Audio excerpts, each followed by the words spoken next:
We've got Raf Honigstein with us. Raf, are we being too hard on Jose Mourinho and Manchester United after this performance? No, I don't think so, because if this performance had come in isolation, you'd say, okay, this is one of those Champions League nights where they don't really turn up. They know that they're winning. Doesn't really matter. But this is just the latest performance in a long line of really disappointing, underwhelming performances, which don't suggest that United are going anywhere. You'd expect them to play against a team like Young Boys and absolutely dominate, be better individually, collectively, create more, concede less, but it's a really even game with not a lot in it, and that is an indictment, I think, of where United are at the moment. Now, they go into pot 2, right, as Juve go into pot 1. Now, some United fans with, who can't see the woods for the trees might say, well, some of the big teams are not going to scare us because we went over to Turin and we did what we did and we kept Juve down to 1-0 at home. But that just doesn't tell a picture of what they're going to come up against, because really and truly over the 2 games with Juventus, I know it's ifs and buts, but it should have been 7 or 8. Absolutely should have been. So if they get a really informed team in the Champions League, and I'm thinking, we were talking earlier, even like a young team like Dortmund or something, who are playing great, they're not going to be able to keep up and play with that type of football. I'm not sure it takes a very good team to knock Manchester United out. Earlier this year, what was it? Sevilla knocked them out in the Champions League over 2 legs. And it wasn't a great Sevilla. And it it was Sevilla in awful form coming into that game. Yet still, this negative, pragmatic approach at that level, even against teams who almost forced their way onto that level in Sevilla at the time, are able to get the better of Manchester United. It doesn't necessarily take a Dortmund or Barcelona to see their way past Manchester United. All right, great to have you with us in here for Extra Time. Craig, Stevie, Shaka. I'll not mention it today. Seb, no? Mention what? Mention what? Mourinho lets what? We do have some papers from England. It was the image of Champions League Tuesday. Jose Mourinho, not angry, well, I mean, clearly angry, but celebrating the game-winning goal. Look out. That leads us to our first question here on Extra Time. And Stevie, it's directed to you. Hi. I don't know why they would pick you out of all this. Soccer Thoughts wants to know, what is the craziest thing you've done on the sidelines, Stevie? I'd have to say I wasn't alone in it. Myself, and I think I may have mentioned this before, Mr. Mariner, made some arm gestures toward a certain part of the crowd which was sat behind us in a Chicago Revolution game. I assume they were rude gestures. Yes, it's not something I could show on screen. Was it after like a goal, or was it after they were just? We were we were 3-1 down in the 91st minute.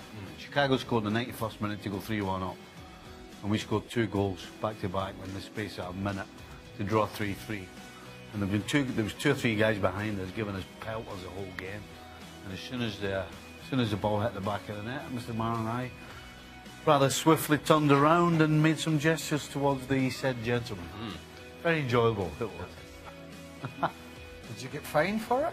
Fortunately, somehow nobody said anything about it, so... That was probably pre-Twitter, right? Oh, Pre-social media, get away with that stuff. Yeah. Craziest thing you've done on the sideline? Nothing? Very reserved. Yeah. I'm not on the sidelines. Never been on a sideline. No, I'm playing. When the game's over, I just walk to the tunnel. Any wild sideline stories for you? No. Not that I can remember. Okay. Next question from Nick. Do you view the... Oh, actually, no, it's not a good sideline story. I'll get to this. Okay, great. Was Craig Brown, you're quite like this, our manager, Scotland for many years. We were playing England at Wembley, and he got up to berate someone, right? And I was on the pitch, I told you this. The lads told me that we're on the bench, because the bench at Wembley, you're at the front, and then you got about 10, 12 people behind it. He got off his seat. He started shouting at people, whatever. Do that. Anyway, it was one of those seats that pops up. And so he then went to sit back down and went all the way to the floor. And but it was one of the times I wished I'd been on the bench. I'd been subbed that day, just as I could see it. Our brilliant. Our next question has to do with Manchester United. Nick wants to I know... interrupted that question. Didn't I? No, it's okay. It It's wasn't a a very two-part good question. story, but it's quite... Oh, it's quite a good story. Well, not in the individual, it was quite... Right, and also the intensity of the moment, See it. right? Because he obviously feels like a fool after that. Knowing him, probably not. No? Be used to that. Do you guys see the Fellaini handball as deliberate? Let's just go with that part of the question first. Deliberate for you on the goal? Deliberate enough. Deliberate enough. Yeah, without question. What do you guys say? He's Well, one of those guys, right? Every team usually has one. That whether it's in a game or it's in training, he's always catching people with his elbows, or he's catching them with his big toe, or he's banging into them. There's always one of these guys. And that's just another one of those things. This thing's hit him in the hand. I don't think he's meant to do it because he just doesn't know. He's not in full control all the time. And so all of these things happen to him always. He's a world-class athlete. Well, But it's not not in control of his body. Have you actually watched how many times he fouls He's a people? little bit knees and elbows. This word deliberate, really, our intent shouldn't be in the law if it is indeed written in the law, because we all know most of the time it's not intent or deliberate. But if you're asking with this handball, does it have a material effect on the outcome? That's a terminology I learned from Peter Walton, our colleague, when he's trying to be a smart aleck. It does have a material effect because he is able to control it somewhat with his hand, deliberate or not, and then strike it in the back of the net. There will be a rewording of the law. Oh. I can confirm. Breaking news here on Extra Time. So you actually do something when you go away to these meetings? That question I won't answer. Do you get excited about IFAB meetings? I mean, is it still when there's a meeting comes up, do you go? Because you know you take a lot of holidays in general. God, but, I don't. so, but carry on. Or a lot of time off. But Between that and me missing one dinner tab, let things go on this show. Hold on. It wasn't just a dinner tab. Well, I mean, if I'm going to ask for dinner, I might as well get a ride home out of it too, right? There you go. In fact, I'm now getting a nightly email from Uber saying, thank you for your ride. I'm like, what ride? Salazar's out again. He's cloned my app. He's hacked the app. You see, my phone does have battery now. When When there's no money on the table, yeah. Right. Ask questions. Josh wants to know more surprising omission today. Isco or Alexis Sanchez? Both guys not even in the 18. Well, I'd take Isco over Alexis Sanchez all day. So That was more surprising. I would say Isco. It's not new that Alexis Sanchez, is it? No, but Isco hasn't. I don't think he started since Solari took over. No, I'm with Craig. I'd have Isco over Isco. Sanchez every day of the week. Yeah. Okay, there you go. Final question. Joy wants to know. All issues aside, major question is, did Steve Nicol leave Twitter because he did not get the blue tick? Oh! I couldn't be bothered to get the blue tick. I didn't know how to get the blue tick, and so I didn't try to get the blue tick. But, as I've told you already, I got off Twitter because of the usual offended brigade. Doesn't matter what you say. It doesn't matter what you say. Somebody will find some way of turning it into some political or racial or some horrible person will turn it into something bad. So you're not coming back anytime I soon. am not. Right, bearing in mind, Stevie at the moment can't get, in no particular order, and he's subscribed to all it, he can't get ESPN Plus, he can't Not get... my fault. Not his fault. Somebody's fault out there in the stratosphere. He can't remember his username, he can't remember his password, and for large periods he can't get an email to come in. So how the hell is he going to get a blue tick? You're right. He's the only man that's got on ESPN Plus that comes in every time and went, what happened in the show last night? I bloody can't get ESPN Plus. I would suggest he could download the not him. podcast. It's but- not me. No. Seriously, What about the I'm podcast? jinxed. I'm jinxed. He's I came jinxed. in the day and I'd had it. I said to Mike, yeah, come on in, Clever. Here we go. Watch this. It won't work. So what happened? It worked. What, ESPN Plus? Aye. Hey, but it's not Stevie. Somebody else I've told got you. it to work, but it's definitely So as soon as you- not I'm jinxed. As soon as No, you walk in I the door, worked it. as soon as you walk in your door at home, there's a little gremlin somewhere who goes, let's stuff up his ESPN Plus. It doesn't happen just to be at home. It happens here or not. So Mike, On a computer. My computer behind the password scene- changed. Mike behind the scene, our colleague, pressed your ESPN Plus on your phone and he got it to work. When you press it, it does. I'll tell you how jinxed I am, right? So I get in the day, my password's not working, and I haven't changed it. And I get I mean, of all the people at ESPN that help you, all the IT people, there's thousands of them. I get The Apprentice. So it was the same password. So is the blind leading the blind there? Honestly. I tell you what it is. You have a reputation. Because when you call IT, they're like, oh, that's Steve Nichols. Right. Send the new kid. Send the rookie. You little kid, come. Every 2 minutes. I do thank you for your patience. I'm like that, but it's running out, I can assure you. New kid on the block. You think you want to do this job long term? Right, come and deal with this. Tell me after if you still want to do this job. Oh, I need to go to IT and get them to take that daft lock off and all. I've got a lock on my phone. After 5 seconds, it locks. I spend more time undoing the lock That's than your I do on personal the phone, phone. but you want ESPN IT to unlock it for you. Well, they put it on for me. No, but you can just go into your settings and unlock it. Or you can put a longer period of time. Like a minute locks. I don't want it at all. Seb will do that for you. Don't, please, no. Don't do that to me. Don't do that to me. I like how you still think it's somebody else's fault. I'm jinxed. He's jinxed. Yesterday was the best. Sorry, he was doing. You know how we'd have to do this compliance training. I tried to bail you out, Stevie. I tried to get us out of here. We're doing the compliance training on the computer. You got to do it. You know, what, 4 or 5 times a year. Have to do a few It's all nonsense. Sorry. Anyway, it comes very important. It comes flying through. It comes flying through the desk and goes. It comes flying anyway. Come and help me. He says. I said what? He says, I got all the way to the end and it's switched off. Sat for half an hour and I pressed the button. He never helped me, by the way. It was Evelyn. He said, go and get Evelyn. And she sorted it. Oh, yeah. Twice. Anyway, that's enough. Oh, you are jinxed, Stevie. That's not. You're jinxed. Yeah, that's Jinxed, yeah. that's exactly what it is. Stevie Nichols' IT shop. I'm jinxed. Bring computers, laptops, anything. Come on, we've got a home to go to. Yeah. Some of us have a I'm going to sad hotel room. Oh, don't give me the sob story. I'm not taking you out tonight. Put me an Uber. I was hoping I would. Put me an Uber and Craig. Yeah, is your phone working? Can you book me an Uber back to the hotel? We'll be back tomorrow. Liverpool, PSG, everything else.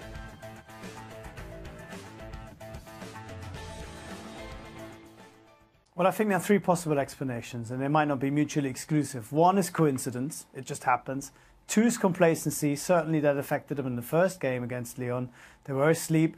It could be fueled by their domestic infallibility, that, they come to a game in Lyon against not the best team in France thinking we will be fine. The 3rd reason is something I think that could be a bit more worrying, which is the way that Manchester City play is so demanding, is so risky, if you will, with so many people always being near to the ball and dominating deep in the offensive opposition half, that if they're not 100% on it, then in Europe against top-class teams who are really good at exploiting space, they are vulnerable. We saw that last year. We saw it the year before against Monaco. We saw it throughout the Guardiola years, even at Barcelona when their away form was pretty poor. I think there's something in the way these teams play, that if they're 100% or 90%, they're unbeatable. But if they're just a little bit short, then especially in Europe against that type of caliber of opposition, they are a little bit fragile at the back. Bayern Munich, the big winners in Group B. Ajax as well, punching their ticket into the round of 16. Munich 5-1 winners over Benfica. Arjen Robben a brace, Robert Lewandowski a brace, Frank Ribery on the score. Just like the old days. So, Raf, what does this mean? Is Niko Kovac off the hot seat? Arsene Wenger can, chill on the beach for another couple of weeks, or what? I never fully believed in the Arsene Wenger stories, to be honest with you. But Niko Kovac was on the brink. That much is true. The board even saw fit to talk to some of the players before the game, saying you really need to pull yourself together. This is a big game. You have to perform. The performance and the result gives everyone a lot of breathing space, quietens the discussion. But Hassan Salihamidzic, the sporting director, just a few minutes ago came out in the media in the mix zone and said, well, in the next game on Saturday, Niko Kovac is our coach. Now, does that sound to you like a job guarantee or a club being really convinced and a manager when they have to say, actually, next game he's still on the bench? So those bigger questions about his management style, about the team's performances, they haven't gone away. The only thing that it does right now is that it doesn't make his dismissal immediate or force Bayern into the decision that they really don't want to take. Because all this Arsene Wenger stuff is just a debate about what do Bayern, if they have to pull the trigger. They don't want to pull the trigger. They want to somehow see out the season. One more point I want to quickly make is that this result doesn't only help Kovac, but it also helps the club, the board, because they've been under fire, as you know, for not really pushing that transition forward, for not really changing the team, for not really putting new guys in. But when you have Arjen Robben and Ribéry and Lewandowski coming up with the goods tonight, it makes it easier for them to say, you see, what have you been talking about? We knew that this was going to be fine all along. So it just gives everyone a bit of time to assess. But I think in the final assessment, Kovac still has a lot of things to worry about. Champions League Group C, ultra competitive. Napoli, Liverpool, PSG, even Red Star Belgrade still in the mix. You see their odds to advance, not all that bad, 16-1. Good news for PSG fans, both Kylian Mbappe and Neymar will be in the starting lineup tomorrow, that according to Thomas Tuchel today. So given that information, Stevie, how confident are you that after this Liverpool-PSG match, Liverpool will still be in one of those top 2 spots? I'm confident Liverpool won't lose this game. You know, both Liverpool and Napoli have comfortably defended already against PSG. Okay, Neymar and Mbappe may be not hurt, but they certainly won't be at the sharpest. I think the pressure's all on PSG to come out, and they've shown that defensively they can be got at. And Liverpool are so set up to keep a good solid line and then use that pace in the attack the way they do at the best to punish PSG. So I'm going into this game very confident, to be quite honest. Raf, do you agree? Is the pressure here pretty squarely on PSG? The pressure is on PSG. The pressure certainly is on Thomas Tuchel. I think his job prospects might be pretty poor if he doesn't qualify. I don't think that would necessarily help Liverpool on the night, though, the fact that Tuchel is under pressure. What I want to see from Liverpool is really having learned the lessons from the first 2 away games, which, of course, they lost in this league, where they were too passive. And when they won the ball, they couldn't really use it well, certainly against Napoli. They played so little football. They lost the ball almost immediately back. And it's great when you play a little bit more reactively, when you play on a transition, but you then have to use the ball really well. And they didn't do that at all. And I think only if they are really at their sharpest, at their best when it comes to the movement and also the midfield, playing the kind of passes that the 3 guys thrive upon, then they've got a realistic chance. But they really need to up their game, certainly compared to the last couple of away performances in the Champions League. Christian Pulisic reports say he will go to either Chelsea or Liverpool for £70 million. What's more surprising to you about those reports? Where he might end up or the price tag? None of this is really surprising. Look, Christian Pulisic is out of contract in 2020. Dortmund have said they will not let him go in the winter. Dortmund also know that it's going to be very, very hard to keep him if he doesn't want to renew his contract. They cannot really afford to wave all that money goodbye by letting him run down his contract. So the likelihood, as things stand, is that he's going to leave in the summer. We know that there's a big market for him in the Premier League for both sporting reasons, but also I think marketing, especially when it comes to British clubs with a US background, like Liverpool, like Man United. They'd be very interested in him because he is a superstar in American football. The problem is, and it's a nice problem, but it is a problem nevertheless, that his price tag is such that even those bigger clubs need to be absolutely certain that they can get the best out of him at that kind of money. And I think it's a difficult spot for him to be in, because while he is on the verge of being a really great player, he's not quite there yet.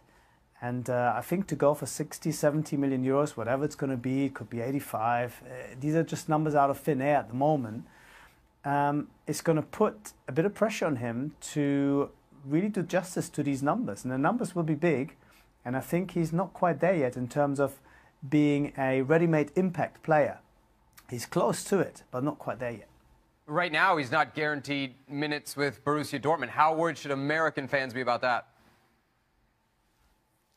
I wouldn't worry too much about it. Dortmund are flying. He will still see plenty of action. Lucien Favre likes to rotate. Dortmund are likely to go deep in all competitions, so we'll see him. But I think it is a reflection of Dortmund's quality, but also his performances, which have made him very valuable for Dortmund over the last few years, but not quite indispensable. And this is the point I was trying to make earlier. Maybe I wasn't very succinct. I'll try again. If you want to buy a player like that, you need to know that this is going to be a player who's immediately in our starting 11. He's the guy who's going to make a difference every single time. And he can't quite do that at Dortmund at the moment. But for the clubs who can afford him, they will all have similar players or slightly better players even ahead of him, and they'll need to think very carefully if they want to take that risk. By the way, there's one club we haven't mentioned, and I'm sure they will definitely be interested as well, for all the reasons we mentioned, and that's Bayern.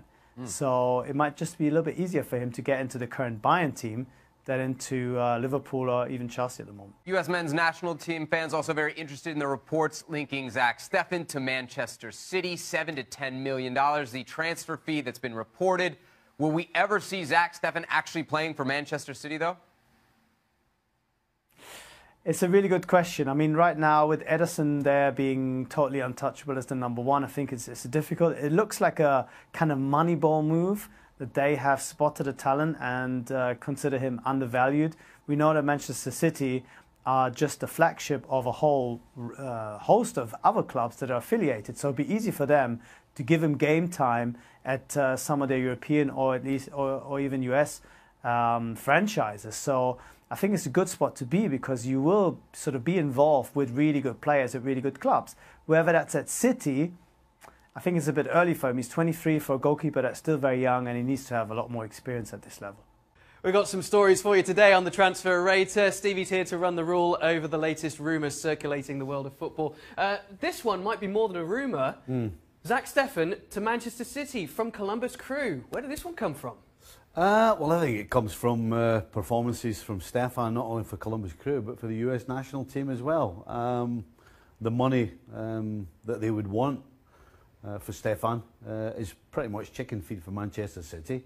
And so he'll end up getting loaned out. But I would be surprised if this one didn't go through. OK. Yep. So it works out for you? He will end up signing for them. All right, and we'll see where he lands from there, because you'd have thought a loan would be the ultimate destination. Yep. Another American. Pulisic to Chelsea. Is this the big one? I think I would take Chelsea out of there and put Pulisic too, because I would think that of all the Premier League sides, the connection that Pulisic has is to Liverpool with Klopp. So if Pulisic is available in 18 months' time, then I would think Liverpool would be right at the top of the tree, ready to try and get him. So I think he'll go. I don't think it'll be to Chelsea. I think it'll probably be to Liverpool. So I'm going to say no to Pulisic going to Chelsea. OK. Arsene Wenger to Bayern Munich. Bayern Munich in trouble defensively, so let's get Arsene Wenger in.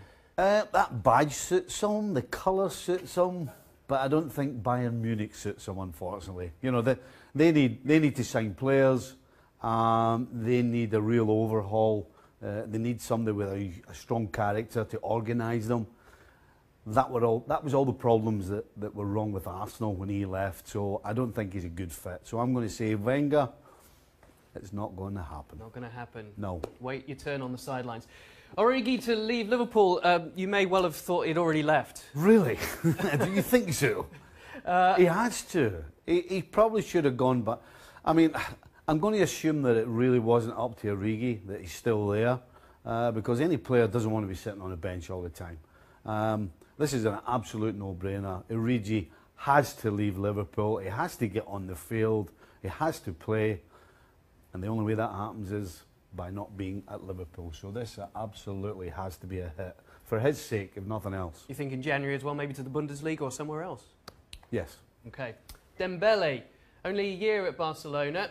Obviously, starring at the weekend. Do you see him leaving? No, absolutely not. When you pay the amount of money they paid for this kid, it's a long-term deal.